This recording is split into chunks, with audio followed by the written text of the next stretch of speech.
Since these are the main drums, like the meat of what's happening, I like to be able to tailor the punch and the length of the room or the reverb that's going on with parallel compression. So here it is without.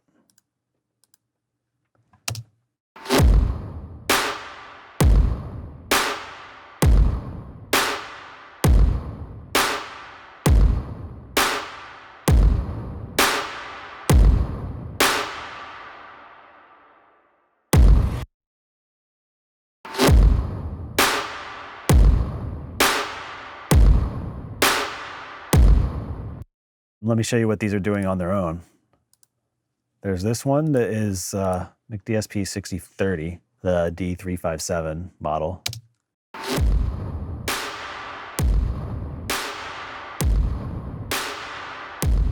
I use this usually to enhance the attack and extend the decay. And it's also making things feel a little bit wider because it's enhancing the reverb, which is clearly a stereo sound, and knocking down the main part of the sound. So it's leaving you with the ambience enhanced. And blending it in with the dry signal makes it appear to be a little bit wider and deeper and more distant, but without losing any of its natural dynamic.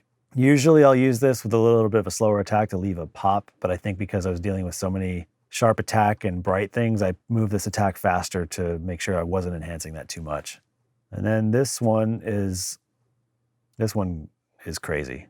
I left the attack on the slower side and the release is really fast. Here it is by itself.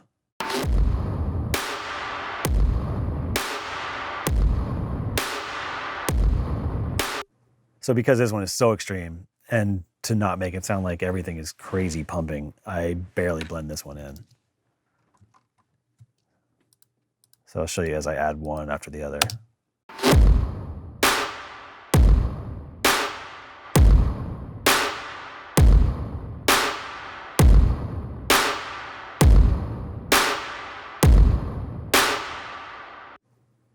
So the way everything's getting to these three auxes is I have a bus here named drums. Then I create a master for that bus. On that master, a little bit of EQ that I added probably after the fact, once it was in the song, to make all these drums sit properly. A little bit of compression. It's probably not doing a ton.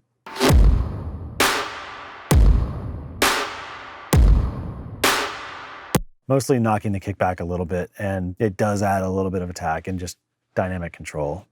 Decapitators almost always on this bus. Something about this adds a nice sub and top end sparkle that I can't really get with anything else. And it does distort, obviously, but because of the nature of this song and the sounds already used, a little bit more distortion, why not? Here it is without.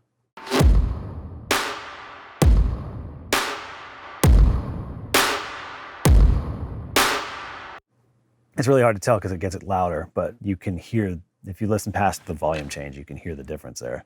And then I'm blending in a tiny bit of even more distortion. I've got the mix only at 2%, but this will usually enhance the stereo imaging even more and just add a little bit of excitement. Here it is without.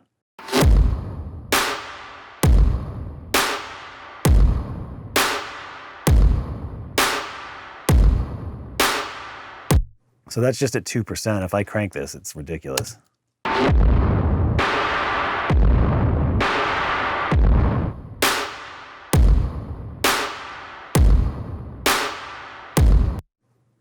So this master then feeds these three auxes. You can see the inputs here are drums. This lets me control the level getting to this first aux that's not having anything done to it, and then the parallel compression auxes that are following it. And also inserts on a master fader are post fader, so I can pull this fader down and adjust the level that's getting into this plugin chain. It's just easier. I mean, yeah, I could just turn the VCA down, but I like to be able to keep an eye on it separate from that. And I kind of use the VCA as a tool throughout the mix to try things. I like to work with it mainly at 0 on this drum bus only. And if I'm experimenting with different things, I'll move it around, but know that its home is usually at 0. It's just like a reference point and part of how I build the mix around the drums. My favorite color is blue.